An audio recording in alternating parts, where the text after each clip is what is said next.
July August গণহত্যা ও মানবতা বিরোধী অপরাধের সুপ্রিম কমান্ডার হিসাবে শেখ হাসিনার সাথে সহযোগী হিসাবে আসামি করা হলো সাবেক আইজিপি আব্দুল্লাহ আল মামুনকে। এতদিন বিশেষ এই মামলায় কেবল একক আসামি ছিল শেখ হাসিনা।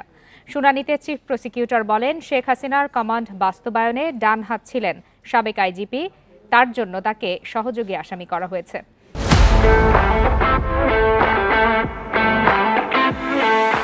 এই মামলায় শেখ হাসিনার বিরুদ্ধে তদন্ত প্রক্রিয়া চলমান আছে জানিয়ে দ্রুত প্রতিবেদন দাখিলের আশা ব্যক্ত করেন চিফ প্রসিকিউটর।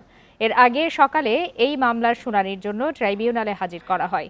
সাবেক আইজিপি আব্দুল্লাহ আল মামুনকে 18 মার্চ জিজ্ঞাসাবাদের অনুমতি দিয়েছে ট্রাইব্যুনাল। সাভারের পুলিশের এপিসি থেকে ফেলা আসহাবুল ইয়ামিনকে হত্যার ঘটনায় আওয়ামী লীগ ও যুবলীগের নেতা সাইদুর রহমান সুজন, মিজানুর রহমান, জাকির হোসেনকে 18 মে হাজির করার নির্দেশ দিয়েছে ট্রাইব্যুনাল। আমরা দেখেছি রেসপন্সিবিলিটি, তার সবকিছু বাস্তবায়নের ডান হাত ছিলেন আইজিপি সাহেব।